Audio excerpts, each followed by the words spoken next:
മധ്യപൂർവേഷ്യൻ രാഷ്ട്രീയത്തിൽ വലിയ അഴിച്ചുപണികൾക്ക് കാരണമായേക്കാവുന്ന ഒരു പുതിയ നയതന്ത്ര നീക്കവുമായി American vice president JD Vance രംഗത്തെത്തിയിരിക്കുകയാണ്. ഇസ്രയേലും ഹിസ്ബുള്ളയും തമ്മിലുള്ള അതിർത്തിയിലെ കടുത്ത സംഘർഷങ്ങൾ ഒരു വലിയ പ്രാദേശിക യുദ്ധത്തിലേക്ക് പടരുന്നത് തടയാൻ ലക്ഷ്യമിട്ടുള്ള ഒരു പ്രത്യേക അമേരിക്കൻ പദ്ധതിയാണ് അദ്ദേഹം പ്രഖ്യാപിച്ചിരിക്കുന്നത്. യുഎസിന്റെ നേരിട്ടുള്ള മധ്യസ്ഥതയിലും മേൽനോട്ടത്തിലും രൂപീകരിച്ചിട്ടുള്ള ഈ പുതിയ സംവിധാനം പശ്ചിമേഷ്യൻ നയതന്ത്രത്തിൽ വലിയൊരു വഴിത്തിരിവായാണ് വിലയിരുത്തപ്പെടുന്നത്. സമീപകാലത്തായി നടന്ന അതീവ നിർണായകമായ നയതന്ത്ര ചർച്ചകൾക്ക് ശേഷമാണ് JD വാൻസ് മാധ്യമങ്ങൾക്ക് മുന്നിൽ ഈ പുതിയ സുരക്ഷാ ചട്ടക്കൂടിന്റെ വിവരങ്ങൾ വെളിപ്പെടുത്തിയത്. ഇസ്രയേലും ഹിസ്ബുള്ളയും തമ്മിലുള്ള ഇപ്പോഴത്തെ സങ്കീർണമായ അവസ്ഥയെ ഒരു കോഴിയും മുട്ടയും പ്രശ്നത്തോടാണ് US വൈസ് പ്രസിഡന്റ് ഉപമിച്ചത്.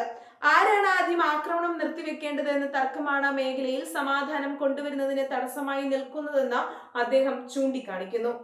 തങ്ങളുടെ പൗരന്മാരെയും അതിർത്തികളെയും സംരക്ഷിക്കാനുള്ള ഇസ്രയേലിന്റെ സ്വയം പ്രതിരോധ അവകാശത്തെ അമേരിക്ക പൂർണ്ണമായും അംഗീകരിക്കുന്നുണ്ടെന്ന് വാൻസ് തന്റെ പ്രസ്താവനയിലൂടെ ആവർത്തിച്ചു വ്യക്തമാക്കുന്നുണ്ട്. എന്നാൽ കേവലം സൈനികമായ തിരിച്ചടികൾ കൊണ്ട് മാത്രം ഈ പ്രശ്നത്തിന് ശാശ്വതമായ ഒരു പരിഹാരം കാണാൻ സാധിക്കില്ല എന്ന തിരിച്ചറിവാണ് പുതിയൊരു നയതന്ത്ര വഴി തേടാൻ വാഷിംഗ്ടണെ പ്രേരിപ്പിച്ചിരിക്കുന്നത്. പരസ്പരം വിട്ടുവീഴ്ച ചെയ്യാത്ത രണ്ട് ശക്തികൾക്കിടയിൽ കൃത്യമായ ആശയവിനിമയ ശൃംഖലകളില്ലെങ്കിൽ അത് വലിയ വിനാശത്തിന് കാരണമാകും. സംഘർഷങ്ങൾ അനിയന്ത്രിതമായി പടരുന്നത് ഒഴിവാക്കാൻ ഇരുപക്ഷവും തമ്മിൽ നേരിട്ടുള്ളതും സുതാര്യവുമായ ആശയവിനിമയ മാർഗങ്ങൾ സ്ഥാപിക്കേണ്ടത് അത്യന്താപേക്ഷിതമാണെന്ന് JD വാൻസ് അടിവരയിട്ട് പറയുന്നുണ്ട്. ഇതിനായി ഇസ്രയേൽ, ലെബനൻ ഭരണകൂടം, ഹിസ്ബുള്ളയുമായി ബന്ധമുള്ള മധ്യസ്ഥന്മാർ, മറ്റ് പശ്ചിമേഷ്യൻ പ്രാദേശിക പങ്കാളികൾ എന്നിവരെ ഉൾപ്പെടുത്തിക്കൊണ്ടുള്ള ഒരു വിപുലമായ കൂട്ടായ്മയ്ക്കാണ് അമേരിക്ക രൂപം നൽകിയിരിക്കുന്നത്.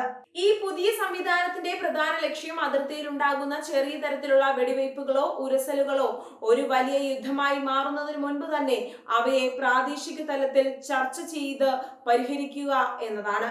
അതിർത്തികളിൽ അപ്രതീക്ഷിതമായി ഉണ്ടാകുന്ന ഏതൊരു ചെറിയ പ്രകോപനവും വലിയ രീതിയിലുള്ള മിസൈൽ ആക്രമണങ്ങളിലേക്കും വ്യോമാക്രമണങ്ങളിലേക്കും വഴിമാറുന്ന അവസ്ഥയ്ക്ക് ഇതോടെ മാറ്റമുണ്ടാകുമെന്നാണ് അമേരിക്ക കണക്കുകൂട്ടുന്നത്. US വൈസ് പ്രസിഡന്റ് മുന്നോട്ട് വെച്ച ഈ പുതിയ നിർദ്ദേശങ്ങൾ ബെന്യാമിൻ നെതന്യാഹുവിന്റെ കടുത്ത സൈനിക നയങ്ങൾക്കുള്ള പരോക്ഷമായ ഒരു മുന്നറിയിപ്പ് കൂടി അന്താരാഷ്ട്ര നിരീക്ഷകർ കാണുന്നുണ്ട്. ഹിസ്ബുള്ളയെ പൂർണ്ണമായി സൈനികമായി ഒതുക്കാമെന്ന ഇസ്രയേലിന്റെ കടുംപിടുത്തത്തിന് പകരം രാഷ്ട്രീയമായ ചർച്ചകൾക്കും സംഘർഷ ലഘൂകരണത്തിനും പ്രാധാന്യം നൽകണമെന്ന US നിലപാടിലെ മാറ്റമാണ് വാൻസിന്റെ വാക്കുകളിലൂടെ പുറത്തുവരുന്നത്. കഴിഞ്ഞ 24 മണിക്കൂറുകൾ സമീപകാലത്തെ അപേക്ഷിച്ച് അതീവ ശാന്തമായിരുന്നുവെന്ന് വാൻസ് പ്രസ്താവനയിൽ എടുത്തു പറയുന്നു.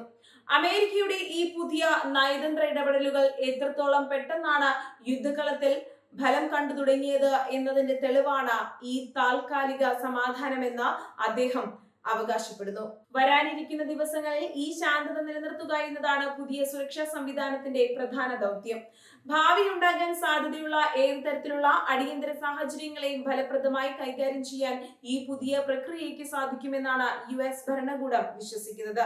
അപ്രതീക്ഷിതമായ ആക്രമണങ്ങൾ ഉണ്ടായാൽ പോലും ഇരുപക്ഷത്തെയും നയതന്ത്രജ്ഞർക്ക് പരസ്പരം ബന്ധപ്പെടാനും സ്ഥിതിഗതികൾ ശാന്തമാക്കാനുമുള്ള ഒരു സുരക്ഷിത വേദിയായി ഈ അമേരിക്കൻ പ്ലാൻ പ്രവർത്തിക്കും.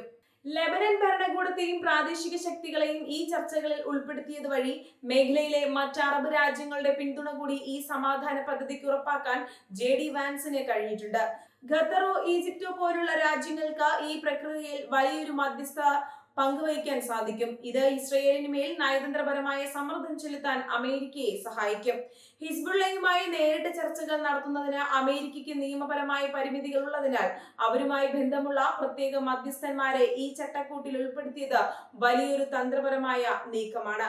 ലെബനൻ സൈന്യമോ അല്ലെങ്കിൽ മറ്റ് അന്താരാഷ്ട്ര പ്രതിനിധികളോ വഴിയായിരിക്കും ഹിസ്ബുള്ളയുടെ കമാൻഡർമാരിലേക്ക് അമേരിക്കയുടെയും ഇസ്രയേലിന്റെയും സന്ദേശങ്ങൾ കൈമാറപ്പെടുക. ഈ ഒരു നയതന്ത്രപരമായ മാറ്റം ട്രംപ് സർക്കാരിന്റെ പശ്ചിമേഷ്യൻ നയങ്ങളിലെ വലിയൊരു വ്യതിയാനത്തെയാണ് സൂചിപ്പിക്കുന്നത്.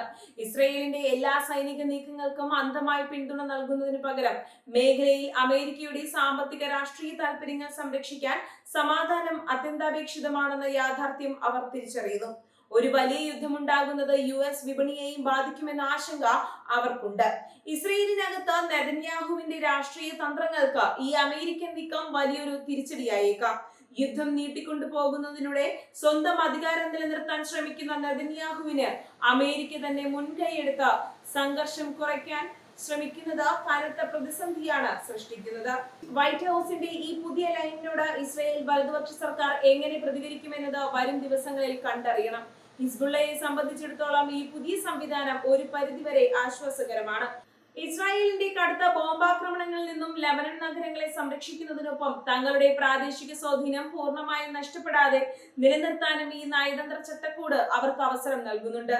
എങ്കിലും അമേരിക്ക വിരിച്ച ഈ നയതന്ത്ര കെണിയിൽ അവർ എത്രത്തോളം വിശ്വസിക്കുമെന്നത് സംശയകരമാണ്. അന്താരാഷ്ട്ര സമൂഹം അതീവ പ്രതീക്ഷയോടെയാണ് വാൻസിന്റെ ഈ വലിയ പ്രഖ്യാപനത്തെ നോക്കിക്കാണുന്നത്. യുദ്ധത്തിന്റെ നിഴലിൽ കഴിഞ്ഞിരുന്ന ലക്ഷക്കണക്കിന് വരുന്ന സാധാരണക്കാരായ ഇസ്രായേൽ ലെബനൻ പൗരന്മാർക്ക് ഈ പുതിയ സമാധാന ചട്ടക്കൂട് വലിയൊരു ആശ്വാസമാണ് നൽകുന്നത്. അതിർത്തികളിൽ നിന്നും ജനങ്ങൾ കൂട്ടത്തോടെ പലായനം ചെയ്യുന്ന അവസ്ഥയ്ക്ക് ഇതോടെ മാറ്റമുണ്ടാകുമെന്നാണ് കരുതപ്പെടുന്നത്.